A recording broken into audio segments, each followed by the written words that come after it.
You're listening to an Airwave Media Podcast. Your burger is served, and this is our finest Pepsi Zero Sugar. Its sweet profile perfectly balances the savory notes of your burger. That is one perfect combination. Burgers deserve Pepsi. Content warning. As I probably should have warned before the previous episode on cannibalism, this episode contains the gruesome and violent details of heinous crimes. Whether these crimes were real or simply alleged, the listener should beware.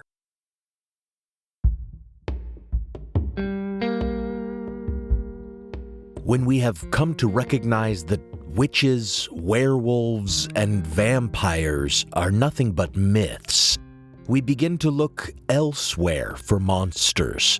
Much as explorers who failed to find dog-headed people nevertheless came to believe that the indigenous people they encountered must also engage in the same monstrous acts attributed to the creatures of their imagination, in the absence of true monsters, people who are thought to commit evil acts prove handy stand-ins.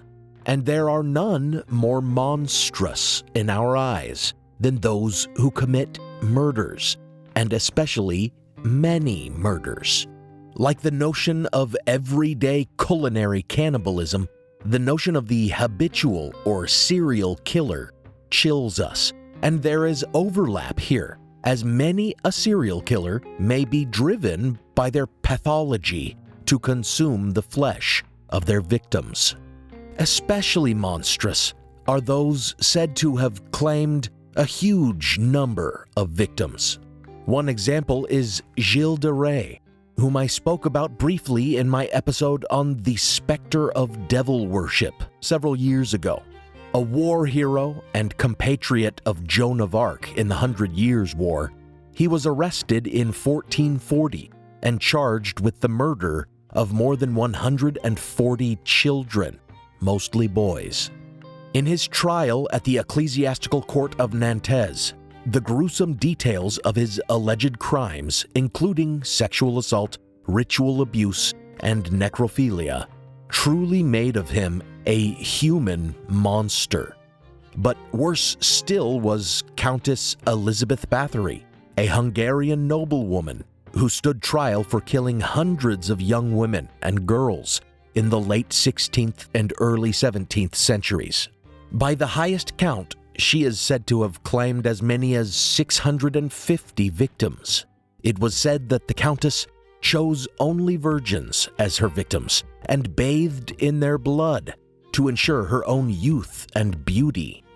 In both of these cases, it was not only the aristocratic individual who was tried for the crimes, but also their complicit servants. And also, in both cases, there are today doubts about the reality of their crimes. Gilles de Rais had made enemies among the nobility as well as in the church, and questions about exaggerated numbers of victims and dubious witness testimony and perhaps coerced confessions led to some, as far back as Voltaire and the Enlightenment, suggesting that the accusations of devil worship and ritual murder leveled against de Rais may have been a plot against him, much as is suspected of the accusations against the Knights Templar in France 133 years earlier. And in the case of Elizabeth Bathory, too, the number of 650 victims is widely thought to be embellishment, and the stories of her bathing in blood are believed to be a later invention. Bathory also is thought by some researchers to have been the victim of a conspiracy, accused by debtors whose debts would be canceled upon her arrest, and tried by Catholic authorities who sought to seize her wealth and land and to destroy the influence of a Protestant family. Certainly in both cases, there do seem to have been genuine reports of missing children. But how much of these stories are total fiction? It is similar in some ways to the demonization of the Mongols. Genghis Khan is sometimes called the world's most destructive mass murderer. claiming some 40 million victims, such that the resulting reduction of carbon dioxide cooled the planet. And the Mongols, another early candidate for Pliny's dog-headed monsters, were also rumored to be cannibals. However, this is the portrait of Genghis Khan created by those he invaded. Even the most devoted pacifist can recognize the difference between a serial murderer and a general commanding troops in warfare. And among his own people, Genghis Khan was a hero whose empire was ruled by law and encouraged religious and racial tolerance. We find this to be the case again and again when we look at the claims of human monsters throughout history. Much of what is claimed about them is questionable, if not downright fictional. This is Historical Blindness. I'm Nathaniel Lloyd, and the more I look at the things that scare us, the more I see only fictions and witch hunts. Thank you for joining me for Devil Books and Murder Ballads, the myth of the Arch Killer.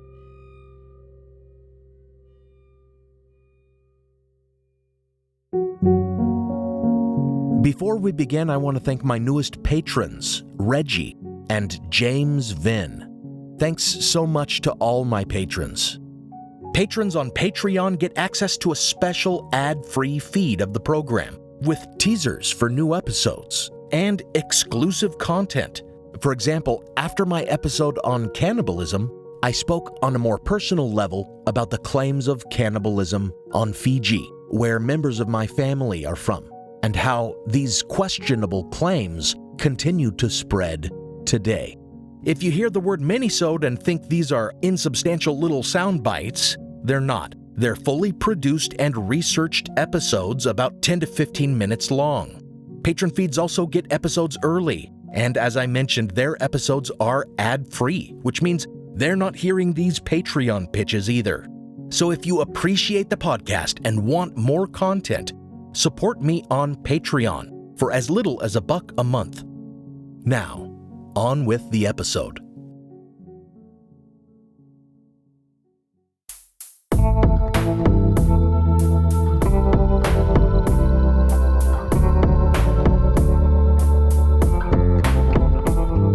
Welcome to Historical Blindness. In my last episode, I established that in many cases, accusations of conspicuous habitual cannibalism as a core aspect of cultures considered quote-unquote savage was largely, if not entirely, a fiction. However, the same cannot be said of cannibalism generally, as I conceded. When starving, people will break the taboo and resort to eating the remains of other humans, or even killing their fellows in order to eat them. This is not denied. Nor can it be denied that there do exist cannibal murderers, those whose pathology or mental illness compels them to commit acts of anthropophagy during the course of their murders. Many of these have been Americans. Boone Helm, the Kentucky cannibal, Albert Fish, the Brooklyn vampire, Arthur Shawcross, Henry Lee Lucas, Lester Harrison, Jeffrey Dahmer. The list goes on. And that's not even considering cannibal killers from other countries. To walk a fine line between respecting the grief and suffering of these murderers' victims and also recognizing the many contributing factors that may lead some individuals to commit these heinous acts, I do want to recognize that these killers are human beings. However monstrous their acts, they are not quote-unquote monsters in the principal sense of the word, that of a non-human creature of strange or terrifying shape. Despite what Netflix calls these killers, they are less monsters and more precisely are sociopaths or psychopaths. They are people who suffer from antisocial personality disorder or borderline personality disorder or schizophrenia. Rather than demonize, we must recognize that they are the product of their particular background and environment, their specific genetic predispositions, and their developed pathologies. Some may object that this leaves no room for evil, and very well. If by evil one means demonic possession or some such nonsense, then yes, I'm not leaving room for that. And I would suggest that to literally demonize mass murderers in this way is to take away culpability for their crimes. It is something that such criminals may sometimes try to do themselves, claiming that they're not responsible because the devil made them do it, which is nothing but a convenient fiction.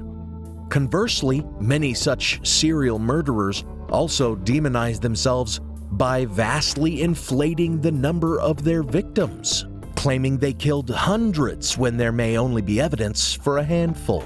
The point is that both murderers themselves and the public that struggles to comprehend their crimes and is morbidly fascinated by them tend to construct false versions of these killers, mythical monsters that we then tell scary stories about. In this way, it is much like the euhemerist view of mythology, which states that mythological accounts likely originated in actual historical events and people, but were distorted in their retelling through the ages.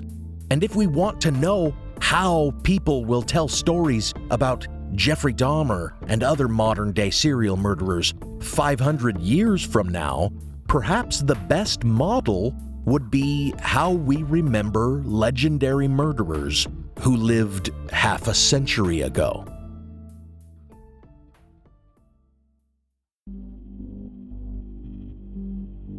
The first and most famous of legendary murderers from long ago that I think serves as an apt example of how some potentially true story can be inflated and fictionalized into legend is Sawney Bean of Scotland. According to the legend, Alexander Bean, Sawney for short, the surname spelled sometimes with an E at the end and sometimes not, was born in East Lothian to a family of ditch diggers and hedge tenders. He didn't much care for the life of manual labor he was born into, and his father beat him savagely for his indolence. Eventually, he ran away from home, and during his wanderings, he found a kindred spirit in one Agnes Douglas, called Black Agnes because of her cruelty and because of rumors that she practiced witchcraft. The two were a match made in hell, for they both had no compunctions about robbing people to sustain themselves, murdering them to cover their crimes, and even consuming the flesh of their victims to serve both ends. The two of them took up residence in a cave on the coast near Benane Head, a very real cave that can be visited today. There, over decades, Sawney Bean and Black Agnes raised 14 children, 8 boys and 6 girls. Withdrawn from society entirely, they continued to prey on passing travelers, ambushing them as they traveled at night, dragging their corpses back to the family cave, feasting on their remains and pickling whatever they could not eat to preserve it for later. Searches for these victims would conclude when discarded body parts washed up on beaches nearby, and the deaths were typically blamed on animal predators. Over the decades, the Sawney Bean clan grew, with his children incestuously producing numerous grandchildren, some 32 grandsons and granddaughters. With so many mouths to feed, their depredations increased, to the point that they could no longer be hidden. Local inhabitants came to recognize that there were murderers in the area and began searching for them. Some found the cave, but did not believe that any person could live in it. Instead, more than one innocent person was accused of the Sawney Bean clan's crimes and hanged for them. Eventually, one of their victims escaped. He was a man riding home from a country fair, while his wife was pulled from her horse and killed by the inbred cannibals. The man held them off with his sword and pistol and was eventually saved when a large group of travelers approached, scaring the cannibal clan away. When the news spread, a posse of 400 men was mustered by the king. for the purpose of seeking out the clan. Their bloodhounds led them right to the cave, where, along with a pile of pilfered valuables, they found, to their horror, barrels full of pickled body parts and corpses hanging from the walls like a butcher shop. In the end, according to almost every version of the tale, every last member of the Bean clan was killed for their horrific crimes. Sawney Bean himself was defiant to the end, it was said. "It isn't over," he shouted, according to one telling. "It will never be over." And indeed, it never would be, for his legend lives on today. Although the Benane Cave is difficult to reach, visitors still frequent it. One can easily find YouTube videos of people exploring it. Its interior is covered in graffiti, and beyond local lore, the story survives in the lyrics of various heavy metal songs and in numerous fictionalized retellings, the most prominent of these being Wes Craven's The Hills Have Eyes, as well as other films centering on inbred cannibals like Wrong Turn and the Texas Chainsaw Massacre. But how much of the original story was itself fiction?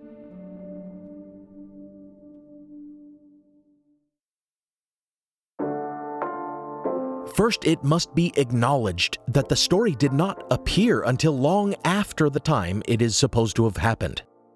So far as anyone can determine, it was first told in British chapbooks, small booklets printed on the cheap and sold cheaply that told lurid stories of criminals. These cheap publications were preceded by the broadside ballads that sold for just half a penny and had previously done so much to popularize stories of cannibalism. And they would be followed by the penny bloods or penny dreadfuls of later years, so called because of their gruesome content. The earliest of these to contain the story appeared sometime in the late 1700s, whereas the story itself is said to have happened in the late 1500s, or somewhat later. This is a difference of some 200 years. Add to this fact the claim in the story that the Sawney Bean clan murdered more than 1,000 people, and we begin to recognize that there must be some fiction here. The murder of thousands would not go unrecorded for 2 centuries and only first appear in literature known for embellishment. It is especially so if the news had reached the royal court and a force of men was dispatched upon royal decree to find and bring the cannibals to justice. There would be record of that. Yet there are no reliable historical records of these events previous to the chapbooks. Additionally, in the several chapbooks and many later retellings of the story, there are numerous differences and contradictions. Early ones indicate that it took place during the reign of Queen Elizabeth, while others claim it was King James VI of Scotland, James I of England, who brought the clan to justice. Likewise, the story of the clan's end was inconsistent. By one account, when they were taken to stand trial, the men of the clan were forced to watch their women and children burned at the stake before they themselves were drawn and quartered. But in other versions, the women and children were first forced to watch the men be mutilated and bled to death, their hands, feet, and genitals severed. Then, in still other versions, they were all executed without process, as the posse that found their cave destroyed it with the clan inside, detonating a charge of gunpowder and collapsing the cave on them. Of course, this variation does not work with the identification of Benane Cave as the Sawney Bean Cave, since that cave is not collapsed. But then again, there are further issues there. That cave, for example, is simply not big enough to have housed such a massive clan. With 14 children and 32 grandchildren, we're talking about a family of nearly 50 people, and beyond the difficulty of even finding a cave big enough to house such a brood, it is simply unlikely that so massive a clan could have gone unnoticed for 25 years, as the story claims, even if they did hide in their apparently huge cave during the day and only came out by night.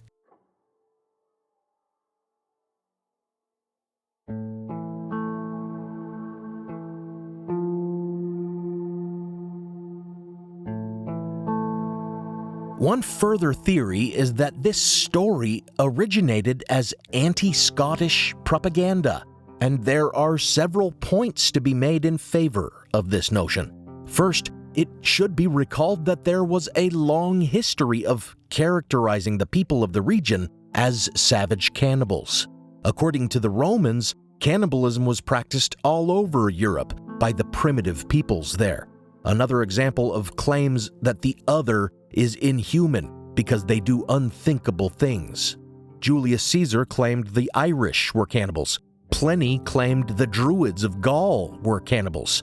Likewise, in the Common Era, St. Jerome of Stridon described in the late 4th century, quote, the Atticati, a British tribe, end quote, which he claimed, quote, eat human flesh, end quote, saying that, quote, when they find herds of swine, cattle, and sheep in the woods, they are accustomed to cut off the buttocks of the shepherds and the paps of the shepherdesses, and to consider them as the only delicacies of food, end quote.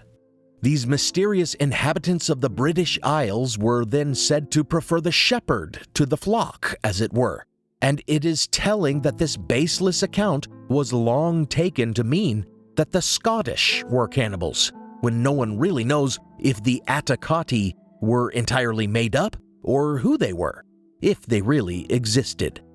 Now consider when and where the story of Sawney Bean emerged, specifically in British publications, not Scottish literature, and in the wake of the Jacobite rebellions, when supporters of James II, the exiled Stuart king, made 5 attempts to restore him to the throne. The movement was strong in Scotland, so fears of Jacobite revolution often centered on fears of Scottish uprising. Therefore, a story about British forces being dispatched to root out the threat of Scottish savages does seem somewhat to have been a thinly veiled propaganda story. Driving home that notion is the fact that among the British, Sawney, the name given to the chief savage in the tale, was actually a racist epithet for Scotsmen. However, there are reasons to doubt this characterization of the story as well. While early versions of it have Queen Elizabeth, the last Tudor monarch, wiping out the Bean clan, many versions of the story have James I crushing the cannibal brood. And this English king was also James VI of Scotland, son of Mary, Queen of Scots, and himself a Stuart monarch. Therefore, the symbolism doesn't really work. Moreover, the sorts of chapbooks in which the story appeared mostly told the stories of vicious and savage British criminals, so it is difficult to suggest that it was pure propaganda.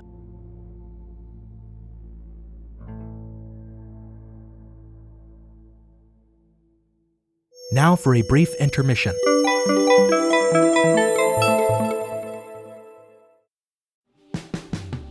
Every summer, I'm careful to avoid getting burned. My summer plans always include applying sunscreen so I can attend barbecues and protests without worrying about getting scorched. And when I make my plans by making phone calls, I also don't want to get burned by an outrageous wireless bill. That's why I switched to a Mint Mobile plan and saved enough to take a summer vacation. With Mint, I found no difference in speed or coverage, just a big difference in cost. And right now you can switch to a Mint wireless plan like me to avoid sweating those surprise charges and overages. You'll just be chillin' with Mint's offer of 3 months premium service on the nation's largest 5G network for just $15 a month. With high-speed data and unlimited talk and text, it might just be the coolest thing happening this summer. This year, skip breaking a sweat and breaking the bank. Get this new customer offer and your 3-month unlimited wireless plan for just $15 a month at mintmobile.com/blindness. That's mintmobile.com/blindness. Upfront payment of $45 required, equivalent to $15 a month. Limited time new customer offer for first 3 months only. Speeds may slow above 35 gigabytes on unlimited plan. Taxes and fees extra. See Mint Mobile for details. As listeners of Historical Blindness, you're no strangers to the fact that history is a lens through which we can better understand the present. Or as Shakespeare put it, what's past is prologue. History is the indispensable context without which we cannot hope to truly understand current events. You understand that, and so do the creators of the American Scandal podcast. Every season, they immerse listeners in the biggest controversies in U.S. history, helping us understand America's dark side and learn from its troubled past. Its latest season, Ruby Ridge Standoff, delves into an incident that sowed the seeds for the rise of the modern radical right. It transports you to 1992, where in a remote corner of Idaho, federal law enforcement surround a small cabin. They've come for Randy Weaver, a survivalist who took his family to the mountains in anticipation of the apocalypse. A simple weapons charge brought the agents here, but the situation is about to explode into a deadly and tragic standoff that will later become a rallying cry for far-right extremists, fueling distrust and violent anti-government sentiment for decades. Follow American Scandal on the Wondery app or wherever you get your podcasts. You can binge all episodes of American Scandal's Ruby Ridge Standoff early and ad-free right now on Wondery Plus. This episode is brought to you by LifeLock. Between two-factor authentication, strong passwords, and a VPN, you try to be in control of how your info is protected. But many other places also have it, and they might not be as careful. That's why LifeLock monitors hundreds of millions of data points a second for threats. If your identity is stolen, they'll fix it, guaranteed, or your money back. Save up to 40% your first year. Visit lifelock.com/podcast for 40% off. Terms apply. Now, back to the show.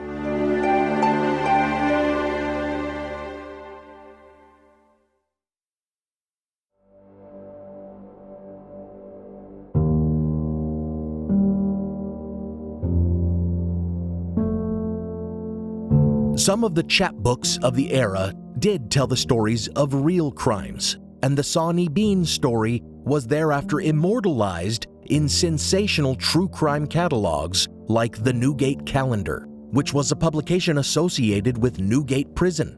It has therefore long been thought that there may have been some truth behind the story, some kernel of history that served as the basis. One of the earliest versions of the Sawney Bean tale that wasn't anonymous gives the author name Captain Charles Johnson, and it has been pointed out that this was a known pseudonym of the pamphleteer and novelist Daniel Defoe, author of the famous castaway novel Robinson Crusoe. Since Defoe was known to have based that story and others on true life sources, it has been suggested that he may have done likewise with the story of Sawney Bean, or may in fact be the inventor of the tale. However, the potential real-life basis of the story is hard to find. No contemporaneous sources, such as 16th century pamphlets or private diaries, have ever been found relating a story about someone named Sawney Bean. The closest would be a broadside from 1750 that mentions one Sandy Bain, a murderous Scotsman who ate cats. Some have found other potential candidates. In a 1696 popular history, Nathaniel Crouch wrote of a thief who lived with his wife and children, quote-unquote, in a den, who were all burned alive for the crime of killing and eating young people over the course of many years. And then perhaps the most likely candidate is Andrew Christie, called Christie of the Cleek, a butcher who during a 14th century famine lived in the Scottish wilds with a group of scavengers who resorted to cannibalism to survive. Thereafter supposedly developing a taste for it, it was said that Christie led the group in ambushing travelers and eating both them and their horses. He derived his name from the detail that he supposedly hung the corpses on butcher's hooks called cleeks. Stories of Christie Cleek predate those of Sawney Bean by a century or more. However, if we were able to identify Christy Cleek as the basis of Sawney Bean, the same problem remains, for we find that Christy Cleek's story was also embellished in its retellings. The earliest accounts describe only Christy's resorting to cannibalism during the famine, not to any group of accomplices or their ambushing of travelers. And studies of all such literature indicate that the theme of ambush on the roads was a common trope used again and again in such pamphlets and chapbooks as those in which the stories of Christy Cleek and Sawney Bean appeared. So it seems the entire story of an inbred cannibal clan that might set upon unwary travelers was simply a horror fiction invented to capitalize on common fears of highway robbery at the time.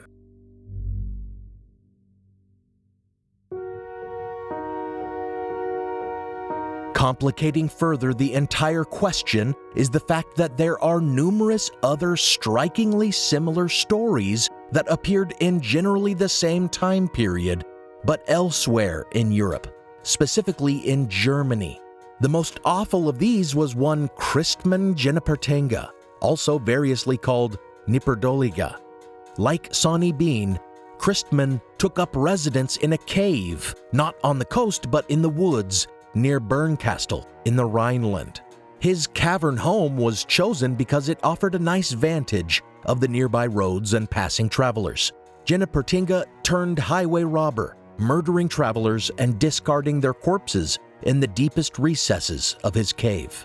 According to some retellings of his tale, he kept a journal in which he detailed the wealth he had amassed, as well as the number of his victims, which, being supposedly 964, was rivaled only by that of the Bean clan.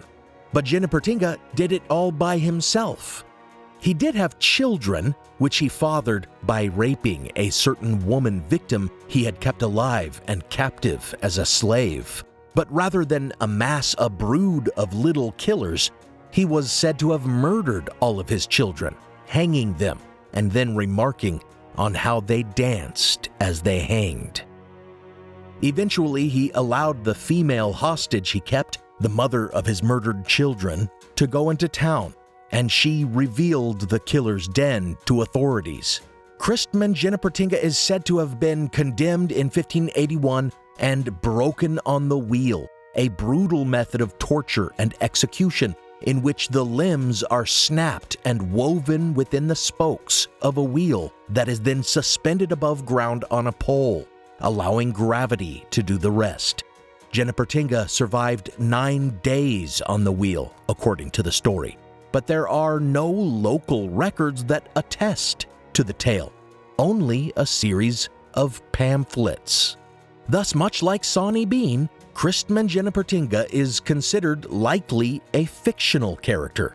Like Bean, the inflated number of victims strains credulity, for he would have had to murder a traveler something like twice a week to reach such a number. And we see elements of his story in other folklore as well. The element about the female captive turning him in recalls the Brothers Grimm story, The Robber Bridegroom, in which a young woman finds herself the bride of a robber and cannibal. While Genipperteinga was not called a cannibal in the earliest of the pamphlets, in some later ones this was added to his story, and the detail of Genipperteinga living in a cave also reappears. There is the legend of the robber Lippold, who supposedly lived in a cave in Lower Saxony and abducted a local mayor's daughter. And years later, when she was allowed to visit the market if she swore to talk to no one, she turned the robber in. Perhaps this was the inspiration of the Brothers Grimm tale, since it goes back to the 15th century. Or perhaps it was the inspiration of the Genipperteinga story.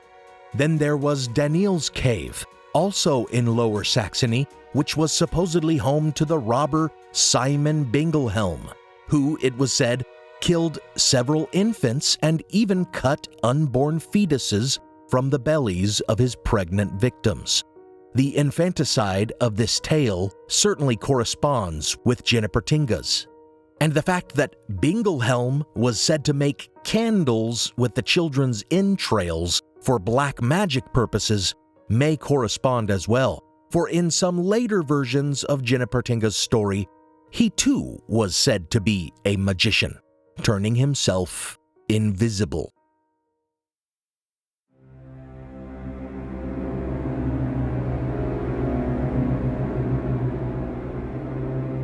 With the introduction of child murder for the purposes of black magic, we find here undeniable parallels with the story of yet another German serial killer who, coincidentally or not, was put to death in the same year that Genipperteinga was said to have been executed, and in the same way, on the wheel. His name was Peter Neers, and while he too was dramatized and embellished in pamphlet literature, there are also local records to indicate that he was a real person.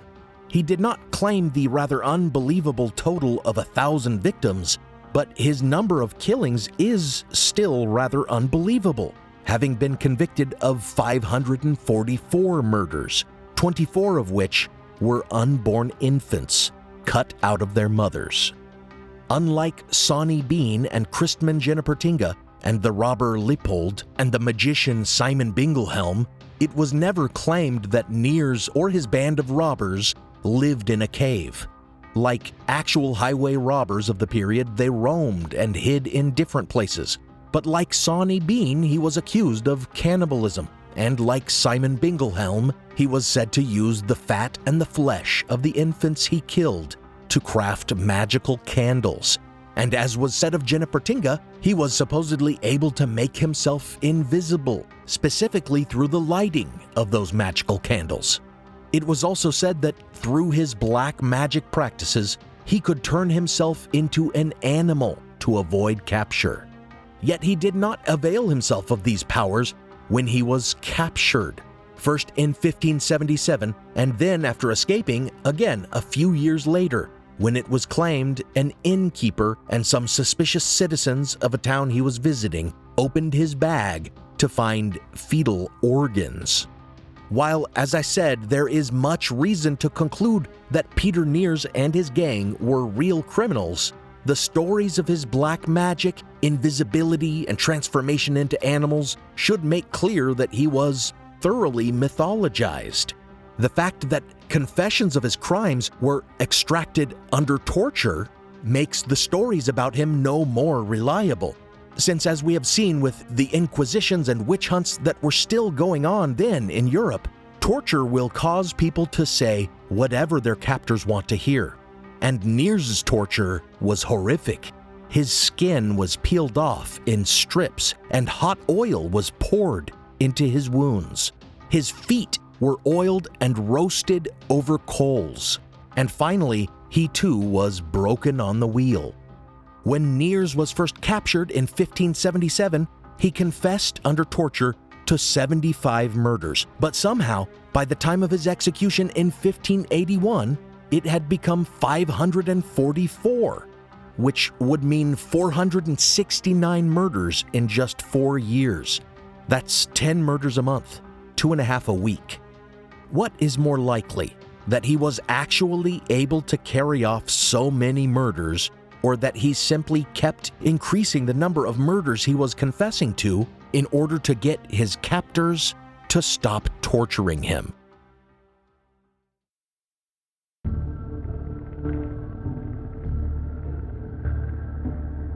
Then there is the further fact that Peter Neers was said to have been mentored by another prolific German arch-killer of the 16th century, a robber named Martin Stier, who had been executed in Württemberg in 1572.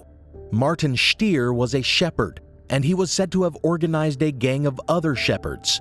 And while today we may have some idyllic view of shepherds and their pastoral lives, as one of my principal sources, Joy Wiltenberg, makes clear in her book Crime and Culture in Early Modern Germany, herdsmen were of a low station at the time, thought to be dishonorable sorts who loitered out in fields plotting their crimes.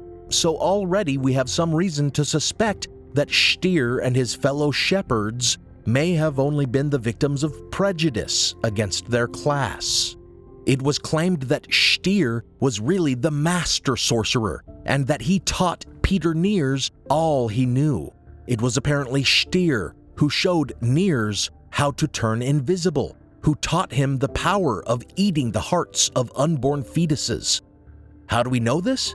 Because it was claimed by the author of a single anonymous pamphlet, which was actually a ballad or song about Niers, and we might imagine that this connection was only made because it offered a convenient rhyme. Stier, Niers.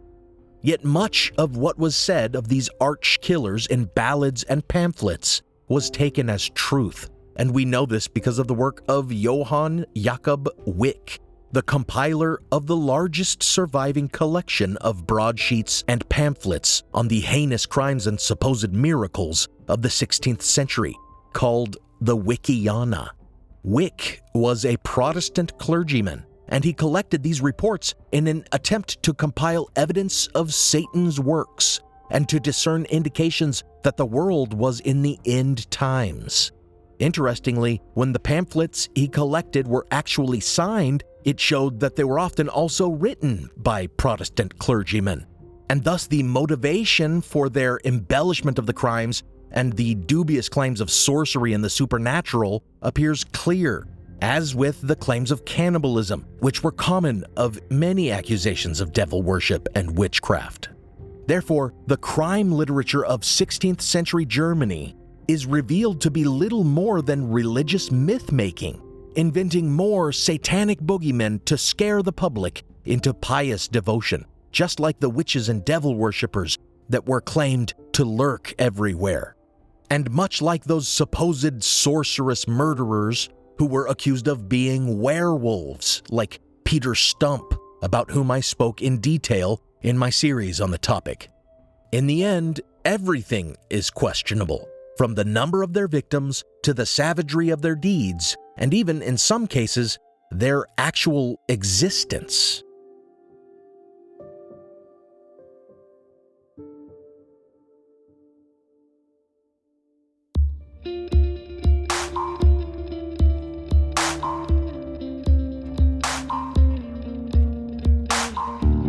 The 16th and 17th century accounts compiled by Wick of prolific serial murderers are too many to actually examine in detail. There was also Ulrich Ettinger, who was nicknamed So Vile, and Melcher Hedeloff, who was credited with 251 murders, and numerous others, and that is just in the Wickiana, which was specific to mainland Europe and not considering the many British arch killers profiled in later English chapbooks like Sawney Bean. Most were highway robbers. Many were the founders and chiefs of gangs. Several were said to live in caves, and commonly they were said to practice cannibalism and black magic, especially that which required them to kill pregnant women and remove their unborn children. Some, like Niers, were even said to be possessed by the devil, or on the devil's payroll, as in literally Satan was said to have provided them a monthly salary. Another term for these books that Johann Wick collected were quote-unquote devil books, because it was thought they kept readers apprised of the literal works of the devil. In some ways, the legendarium surrounding highway robbers in early modern Europe is very similar to the later myth surrounding the thuggy strangler gangs of colonial India, which I spoke about in great detail in my episode on the topic. Like those highway robbers in India, who may have been prolific murderers, but whose crimes were also undoubtedly embellished, European highway robbers became not only killers on the road, but also evil cultists practicing ritualized sacrificial murder, which wasn't actually the case with the thuggy at all. Whether tapping into fears of travel in a dangerous world or fears of the end times, these devil books, these gruesome pamphlets, were essentially inventing monsters, much as their successors the penny dreadfuls would do in the 19th century. These monsters were upsettingly human, but as we tried to track them down to find the truth of them, we find them to be phantoms, as illusory as any phantasm. So after all, everywhere we look for monsters, whether it be werewolves, vampires, witches, giants, savage cannibals, devil worshippers, or even just extraordinarily wicked murderers, we find a lot of myth and falsehood. True crime aficionados will argue that certainly heinous crimes are real, which is true, but they must recognize that most good research on most true crime stories involves debunking the mythology that has developed around each case. And the fact is that while true crime obsession can lead one to feel that heinous crimes happen everywhere all the time, in reality, crime rates are dropping. Something that also isn't widely reported on, because there is often more interest in crime than in the lack of it. All of this is, I think, rather comforting. Perhaps much of the time, the only thing to fear in this world is actually the falsehood that is spread to make us fearful. Or as FDR said, the only thing we have to fear is fear itself.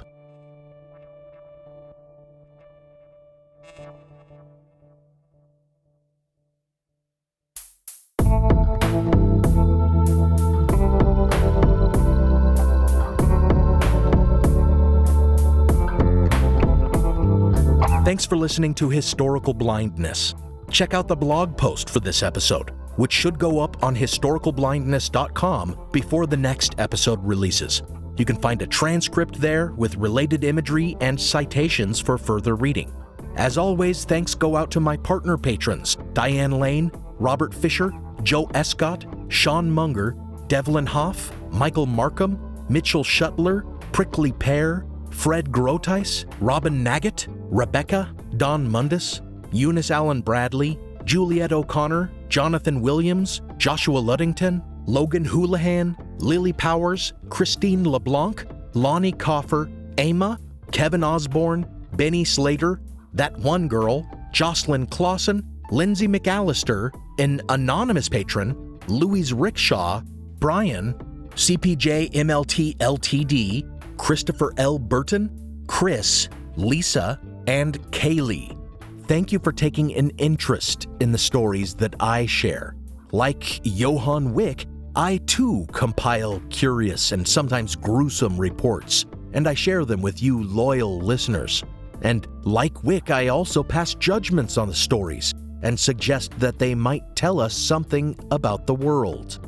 Maybe we can call all these topics Lloydiana? Nathanielana? No, that's dumb. Never mind.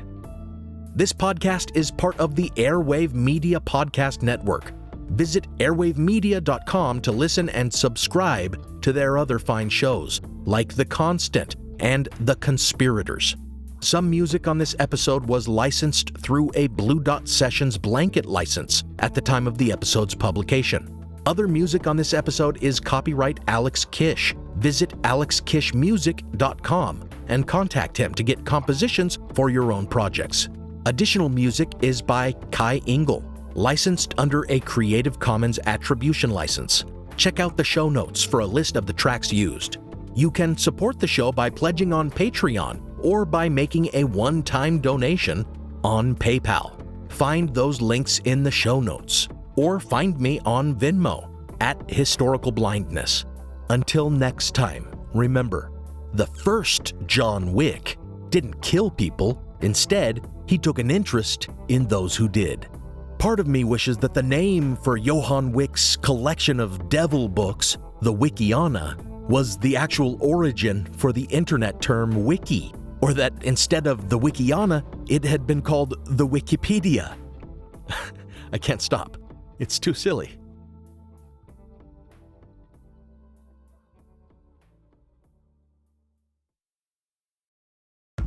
All you need is a few minutes to start your day off with something historic when you listen to the This Day in History podcast.